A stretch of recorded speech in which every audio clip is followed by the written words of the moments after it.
A nombre de la comisión organizadora me han solicitado que presente unas reflexiones finales, no conclusiones en estricto, porque han visto ustedes la productividad de estos 2 días, ¿no? Y tenemos que terminar de ajustar y asentarlas, pero además porque hemos tenido 2 muy buenas mesas hoy día, tanto para lo que han sido las dificultades, ¿no?, y los avances existentes en el país, como la reciente mesa más bien sobre recomendaciones y desafíos. Entonces ya ahí creo que hemos podido dar una primera idea de lo que pueden ser las conclusiones de este encuentro, ¿no? Hemos trabajado intensamente en este trabajo intenso. Sí, ha habido algunas presentaciones que creo que nos han enriquecido mucho, pero sobre todo ha habido, como pidió César Guadalupe, el presidente del Consejo, un espacio que es de diálogo, de reflexión, de generar confianza y que ha sido de trabajo muy arduo, intenso ayer y hasta hace pocos minutos, ¿no? Y mi primera reflexión es que habiendo estado, no sé si en los 12, pero en varios o la mayoría de los encuentros nacionales del Consejo, yo diría que estamos ahora ante una suerte de selección peruana de la educación, ¿no? Porque en este encuentro tenemos docentes, tenemos directores de instituciones educativas, autoridades de UGER y de direcciones regionales de educación, que realmente vemos que han venido para aportar, para participar, que no han estado en la actitud que a veces se tienen estos tipos de eventos donde uno dice que viene para escuchar y para aprender. Acá creo que la voluntad de todos ha sido decir su palabra, dialogar con los otros y desde ahí construir propuestas. Y realmente uno encuentra una gran calidad en lo que hemos trabajado.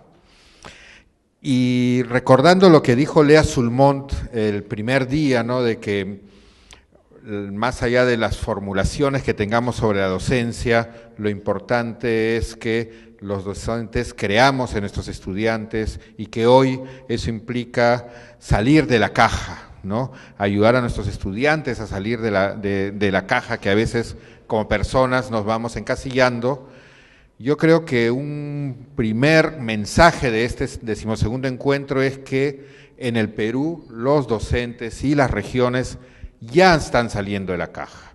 No estamos encasillados, sino que tenemos respuestas, soluciones, propuestas que buscan atender dentro de las dificultades y las carencias que se tienen a diversidad de problemas. Lo hemos visto desde las primeras experiencias, pero también en cada uno de los talleres hemos encontrado que un profesor o un director regional dice, bueno, pero yo estoy haciendo tal cosa y eso parece que sí funciona y eso parece que tiene posibilidad y viabilidad de aportar al desarrollo docente. Entonces, sí estamos ante una nueva imagen de la docencia y de quienes trabajamos en educación. Hay que desarrollarla, hay que desplegarla, pero estamos en esa ruta. Y este momento, digamos, donde hay un potencial que ya existe en nuestro país, ocurre también en un contexto muy especial, como dijo la profesora Mellado, ¿no?, en un momento en que los maestros dijeron, basta ya, ¿no?, donde ha habido un grito y una voz de indignación por una serie de situaciones que realmente estaban para lo que es la vivencia de los maestros llegando a un límite, ¿no? Pero ella también nos dijo, y es algo que también creo que es muy importante de señalar, que ese basta ya venía y viene también desde maestros que están reflexionando y están cambiando, ¿no? Y creo que también desde esa mirada al magisterio peruano es que debemos hoy día trabajar. Y desde ahí, desde ese basta ya, pero también desde todo este caudal que encontramos en este 12º encuentro, ha habido tanto propuestas más específicas como aspectos más generales que ahora, a modo de reflexión, no de conclusiones ya colegiadas del Consejo Nacional, algunas les quiero compartir, ¿no?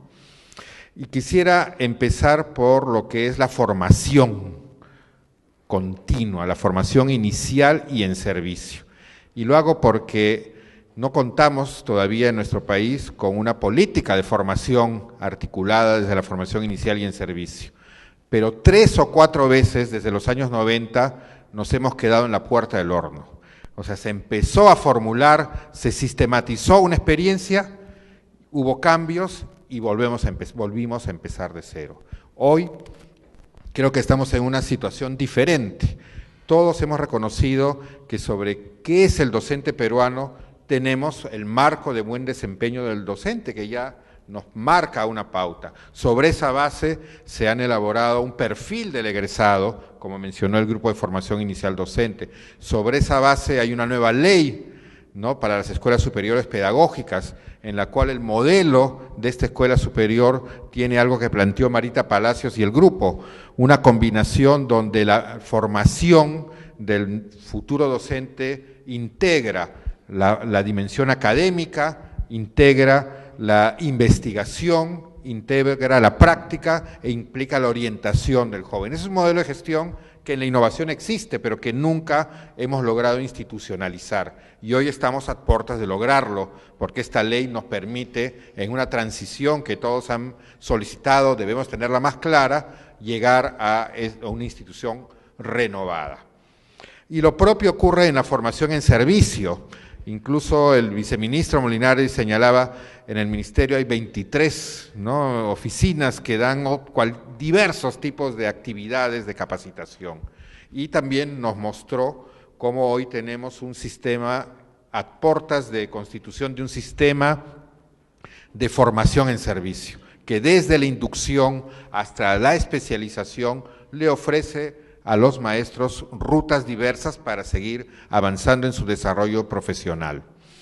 Y yo agregaría, de 2 o 3 de los grupos, que este sistema de formación en servicio tiene que ser un sistema descentralizado. Creo que una marca muy clara de este encuentro es que la formación en servicio debe responder a una combinación entre lo que una institución educativa como equipo docente requiere y a las particularidades de cada región, que ese basta ya también ha sido a intervenciones estandarizadas, únicas, desordenadas, que tal vez en una buena intención se han buscado hacer, pero que definitivamente ya no permiten avanzar en lo que es la esencia de la tarea docente y la formación de los docentes. Entonces yo creo que en la formación este encuentro está marcando, digamos, el reconocer avances y pidiendo que se siga en esa ruta. Por supuesto, también se ha señalado y se ha preguntado por qué es que los formadores de institutos superiores pedagógicos ganan menos que los de tecnológicos, ¿no? Y encontramos así siempre todavía incoherencias que creo que debieran y esperamos se vayan solucionando de manera pronta. También se ha sugerido por qué no formamos unos 100 formadores, ¿no?, de alto nivel que empiecen a llevar adelante esta renovación que todos estamos, no sé si reclamando, pero sí deseando. En los temas de carrera y remuneración, pues ha habido también una serie de aportes valorando la ruta de reforma magisterial que en nuestro país ya lleva varios gobiernos, ¿no? Yo ahí también quisiera resaltar el reto que tenemos respecto a la docencia rural, ¿no? Es decir, se necesita una ruta de carrera para todos los profesores, pero hoy día quienes tienen más obstáculos y más dificultades son los docentes que están en ámbitos rurales, ¿no?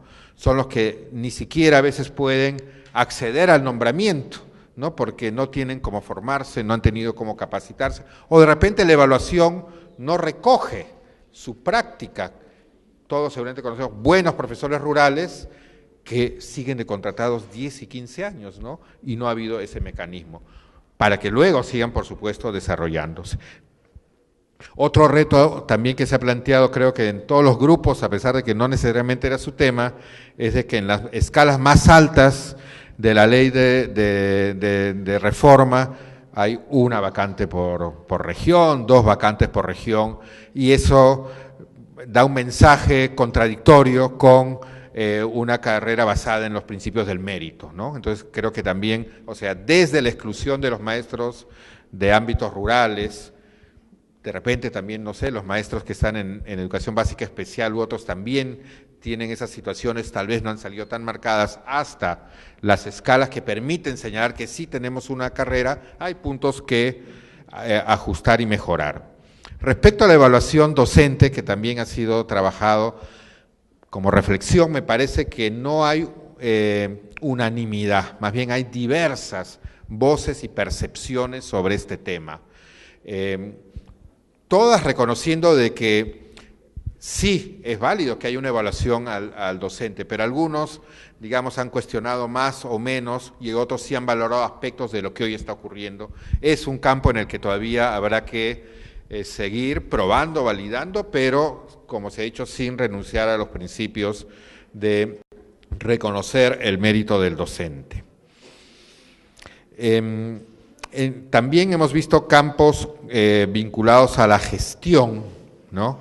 Y aquí recojo una frase de uno de los directores regionales que está acá presentes, ¿no? Él nos decía, bueno, la gestión actual del nuevo gabinete y el ministro ha señalado que va a buscar una relación de puertas abiertas con los gremios magisteriales y eso debemos valorarlo y reconocerlo. Y hay una expectativa de las direcciones regionales de educación de que también haya una relación de puertas abiertas hacia los gobiernos regionales que tengan la posibilidad de plantear sus propuestas, preocupaciones en un diálogo que sea también igualmente fluido. Y sobre eso luego hay también algunos aspectos más específicos también importantes. Bueno, entonces, y seguramente cada uno de ustedes tiene su lista de estas medidas que permitirían corregir aspectos que hoy son necesarios y que también están tal vez generando malestar en los docentes. Pero yo creo que lo que se ha validado en este encuentro nacional es lo que es el lema de nuestro encuentro. Digamos que como Consejo hemos propuesto la necesidad de una política integral de desarrollo y gestión de la docencia, y lo que la discusión de estos 2 días nos revela que efectivamente no se puede abordar los retos de la docencia y del aprendizaje de los estudiantes de manera desarticulada, que se requiere una política integral. Pero ¿qué significa? ¿Qué características vemos que tiene esta política, ¿no? De lo que también son mis reflexiones, digamos, buscando expresar de lo que he escuchado y participado en el encuentro. En primer lugar, que esta política vincula la relación entre la docencia y los aprendizajes de los estudiantes. O sea, no puede ir una sin mirar a la otra. Obvio en un sentido, pero no siempre es así, ¿no? Porque a veces tendemos a mirar la docencia en sí misma y no en esa relación que el propio ministro y el Bexel señalaba que era la base de nuestra promoción, de nuestra profesión. Y eso nos obliga también a señalar que la política no son solo temas de gestión, de mejoras, etcétera, sino de los sentidos sobre la profesión docente, ¿no? Un segundo aspecto importante de esta política integral que yo recojo de las reflexiones es que, bueno, se ha dicho que no debe ser una política sin los docentes, de espaldas a los docentes, no debe ser una política que vea al magisterio como un enemigo, digámoslo así, sino que debe contarse con el magisterio. Pero ¿qué significa una política con los docentes? Y yo creo que el concepto que reúne mejor lo que hoy y en estos 2 días hemos hecho es que una política integral requiere del protagonismo de los docentes. Lo que algunos han hecho es los docentes no somos objeto de una política, no somos solamente beneficiarios de una política, somos sujetos activos, partícipes de esa política, ¿no? Y lo que vemos hoy como voces de las regiones muestran que efectivamente hay las condiciones para este protagonismo. Sí, me decía yo, tal vez sería interesante ir desarrollando una estrategia con una suerte de escuela de liderazgo docente, ¿no? Yo veo que hay una renovación en el magisterio que va a seguir, cada vez encontraremos maestros, bueno, no sé si más jóvenes que las profesoras acá presentes, pero maestros tan jóvenes como las profesoras que están hoy, y de 30 años y de 20 años, y se requiere una escuela, el liderazgo se requiere ir formando, y creo que ahí también tenemos un reto. Entonces, una política con protagonismo docente que vincula la docencia y los aprendizajes, que requiere de un liderazgo del Ministerio de Educación, pero que también requiere construirse de abajo hacia arriba. No generar una dependencia y esperar solo lo que alguien arriba nos va a decir y nosotros preocuparnos como cómo lo vamos a aplicar, sino que tenemos respuestas específicas y válidas que deben ser parte de la política y que deben poder ser recogidas.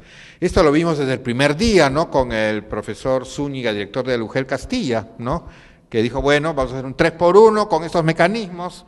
Quienes han estado en gestión saben que es fácil decirlo, pero hacerlo es complicado, ¿no? Otro colega de Apurímac me decía, bueno, pero ¿él tendrá base normativa para hacer eso o lo van a llevar a la cárcel dentro de 2 meses, ¿no? ¿No? Pero la solución funciona, tendremos que construirle la base normativa, ¿no es cierto? No es al revés, no es que porque nos parametra la ley, entonces nos... Bueno, y el director de Arequipa, el gerente, ha explicado muy bien, ellos tienen una base normativa, ¿no? Entonces, de abajo hacia arriba y darle consistencia a estas iniciativas es fundamental. En el grupo que tuve la suerte de estar, 5 o 6 regiones han planteado estrategias de redes, cada una diferente a la otra. ¿Debiéramos parametrarlas o debiéramos darles una consistencia para que en Ucayali o en Piura o en Cajamarca pues vayan respondiendo a esas necesidades que se tienen? Entonces sí creo que esta política no puede ser solamente, sí se necesita una rectoría del ministerio, pero también tiene que ser de abajo hacia arriba y tiene que ser, por supuesto, con una participación importante de los gobiernos regionales. Y en ese sentido, un cuarto rasgo de esta política que creo que también hemos validado y que tenemos que seguir trabajando es que sin una estrategia de gestión, sin una estrategia de planificación, no hay viabilidad para la revaloración docente del magisterio. Nos vamos a quedar en sueños, en aspiraciones y en declaraciones. Tenemos que entrar a esa parte dura, complicada, pero que es la que marca finalmente las reglas de juego de la gestión. Aquí creo que hay un gran rasgo que ha salido, que es el de la gestión del territorio. O sea, tenemos que mirar los docentes, no solo que el Perú necesita, los docentes que en la provincia tal y en la región tal se necesitan, y cómo los apoyamos y los acompañamos, y cómo hacemos cambios en las instituciones educativas, y qué estrategias ayudan mejor o peor aún a los docentes del ámbito rural o de educación básica alternativa para poder trabajar y desarrollarse.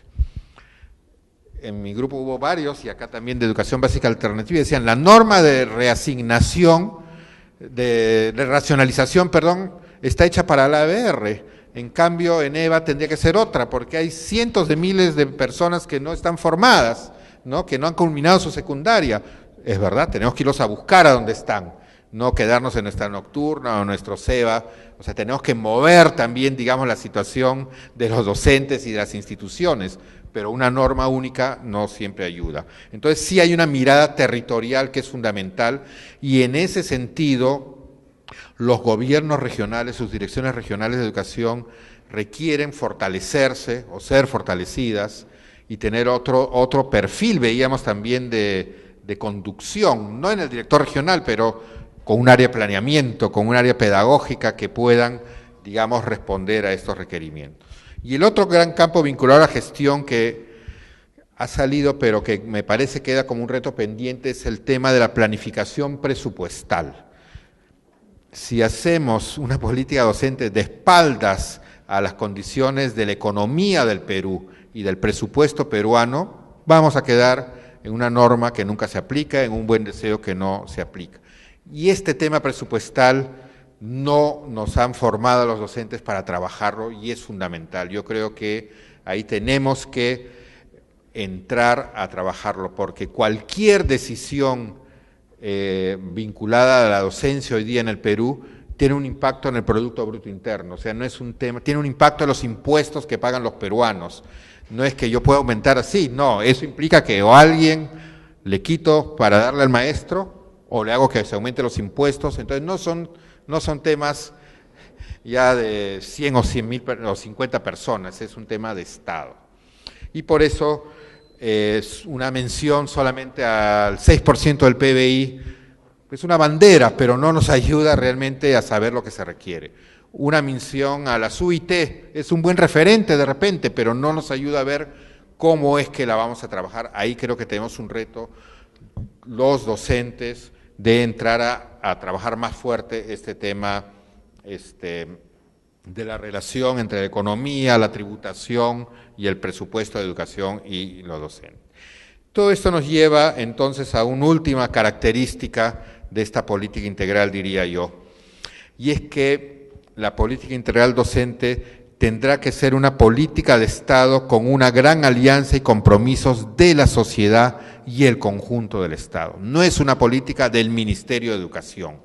Como dijo Rosario Valdiavellano en los minutos que logró expresarse, ¿no? Solo en la medida en que la cuestión docente entre a esa cancha, no a la cancha sectorial del ministerio, el sindicato, sino a la cancha de la política de Estado, podremos avanzar en una política de carácter integral. Y eso implica que el escenario en el cual estos debates tendrán que seguir serán esos, serán de ver y explicar y sustentar ante un empresario, ante la sociedad civil, ante una familia, ante los medios de comunicación, el lugar que ocupa la docencia en la formación de los ciudadanos del país, y tendremos que prepararnos para entrar a esa cancha. En eso, sin duda, el Consejo Nacional tiene un rol que jugar, nuestra función de construir acuerdos, de ser bisagra entre Estado y sociedad civil, de articular gobiernos regionales y gobierno nacional, promover reflexión, diálogo y crear confianza, será nuestro compromiso para avanzar en esta política integral. Entonces, como reflexión, digamos, creo que vamos en una ruta que es interesante y es prometedora, con una condición, que este encuentro en realidad se convierta en una suerte de encuentro permanente y vivo, ¿no? Más allá de que hoy estemos acá presencialmente, la tarea y la agenda que nos está dejando el encuentro nos lleva, y el Consejo sí lo estamos viendo de manera responsable, a darle una continuidad para poder jugar este rol, y con el Ministerio de Educación, por supuesto, con los gobiernos regionales y con el protagonismo de los docentes, dibujar esta ruta que será con medidas inmediatas, pero también de un camino de más largo aliento. Muchas gracias. Muchas gracias, consejero Martín Vegas. Seguidamente, las palabras de clausura del consejero Grover Pango. En primer lugar, quisiera recordar algunas cosas institucionales que para nosotros son sumamente valiosas y que complementan de alguna forma lo expresado por Martín. Para nosotros este evento no es un evento más, es el evento que esperamos año a año, que nos interesa por sobre todas las cosas, porque no en vano se llama encuentro, es un momento, una oportunidad de que toquemos temas de manera diversa, pero absolutamente rica, y que concluya, reflexione de la manera como se ha hecho y de la forma como hemos escuchado en las expresiones de Martín. Hay otro elemento que nos hace ser sumamente optimistas, o seguir siéndolo, mejor dicho, que es la asistencia, cuando más de 300 personas se reúnen, ¿no?, para trabajar juntas, viniendo de todo el país, ¿no?, a entregar horas de su vida a estos asuntos que para muchos pueden ser resueltos tal vez en un escritorio, ¿no? Aquí más de 300 personas se reúnen para pensar qué se puede hacer, qué conviene hacer. Y eso para nosotros es inmensamente valioso porque como institución el Consejo Nacional de Educación quiere ser siempre ese puente tendido hacia la opinión de los maestros, de las autoridades propiamente, de las instituciones que forman parte de la sociedad civil y aún diría yo de los partidos políticos si se preocupara más en serio de lo que debe ser la educación en el Perú. Entonces, estos son elementos que nos permiten decir que estamos satisfechos y agradecidos por la presencia de ustedes. Nos esmeramos en que más gente que los que están aquí presentes puedan ver, participar de alguna manera, y para eso Internet nos sirve, la transmisión streaming se realiza, ¿no?, para que otras personas puedan ver que no han tenido la suerte de estar aquí acompañándonos en estos 2 días. Es muy importante, solamente lo repito, como lo ha dicho Martín antes, que reflexionemos juntos, que discrepemos también. Creo que somos un país que, y quizás en eso nosotros podríamos hacer más como profesores, no hemos sido educados para discrepar sin interpretar que la discrepancia es un enfrentamiento. Quizás no hemos hecho todo lo necesario todavía para formar a nuestros niños en la necesidad de no estar de acuerdo y sabiendo superar, aprendiendo a superar ese no estar de acuerdo. Y no considerar que si yo no he triunfado ya tengo que hacer una suerte de boicot o desconocer, ¿no es cierto?, a los que han tenido sobre mí una mayoría. Y por último, hace falta tal vez de pronto decir, ¿saben qué? Yo estaba equivocado y resulta que ustedes tienen razón. Y decirlo así parece ser hasta perjudicial para el honor propio, y no es así. Es decir, no hemos aprendido a dialogar todavía y creo que estos eventos nos ayudan a nosotros a avanzar cualitativamente en eso también. Y no dudo que llevaremos esa norma de vida que es discutamos, conversemos, discrepemos, y eso no significa que estamos peleados y que nos constituimos en enemigos radicales si no coincidimos. Creo que la participación intensa en los talleres de ayer y de hoy nos dan una señal de eso por el énfasis, por la convicción con que se ha conversado. Deben saber ustedes que para el Consejo Nacional de Educación, lo hemos mencionado ayer, pero lo repetimos hoy, los años que vienen son muy importantes. Y son extremadamente importantes porque estamos en la etapa ya encargada oficialmente de hacer una evaluación de cómo nos fue con el proyecto educativo. Aquí habemos muchos que hemos estado desde el principio en esto y tenemos necesidad de saber cómo nos ha ido, aun cuando en muchas de las cosas que hayamos pensado no nos haya ido bien. No se trata de andar buscando responsables o culpables de las cosas, simplemente identificar qué pasó, por qué no funcionó. El instrumento que ofrecimos al país del proyecto educativo nacional capaz no estuvo suficientemente fino, digo yo, y los 6 objetivos estratégicos capaz no son fáciles de medir. Esa es una tarea que tenemos la obligación de hacerlo, con la mayor honestidad, pero nosotros no solos, sino ustedes con nosotros, todos juntos, ¿no? Porque tenemos encima el compromiso de entregarle al país el año 2021 una propuesta que seguramente será muy distinta, porque hace 13 años, 12 años, el mundo de la revolución tecnocientífica había comenzado, pero no había llegado a todo lo que ha llegado hoy. Por lo tanto, hay una serie de realidades que antes no existían. ¿Y qué irá a suceder del 2021 para adelante? Entonces, planificar sobre supuestos es muy difícil. ¿Qué sabiduría vamos a utilizar para eso? Y eso lo tenemos que conversar mucho. Por eso es que evaluar el proyecto educativo vigente con sus 6 objetivos estratégicos y preparar el nuevo proyecto educativo nacional al 2036 es una tarea muy grande que se nos ha dado, ¿no? Pero hay una cosa adicional que es sumamente importante destacar, y es que por primera vez en la historia del país estamos consiguiendo que un proyecto educativo se cumpla con todas sus imperfecciones y se inaugure un segundo momento. Entonces, Yo creo que hay que celebrar el hecho de que hayamos podido conseguirlo. Todos los que hemos trabajado, comenzando por ustedes, en este empeño. Porque no, somos un país de memoria corta. Somos un país que cada nueva gestión trata de inaugurar todo de nuevo, como si la historia comenzara con ellos, y no es así, ¿no? Y hay que agradecerle a Foro Educativo, cuyo presidente está aquí, porque desde Foro Educativo se lanzó hace muchos años, ¿no es cierto? Se lanzó la idea de que había que conseguir continuidad en las políticas, que esa era una necesidad para el Perú, y aquí hay muchísimos colegas que saben muy bien y mejor que yo ese empeño y esa razón por la que se propuso lo que luego vino a convertirse en un proyecto educativo nacional a través del Consejo Nacional de Educación.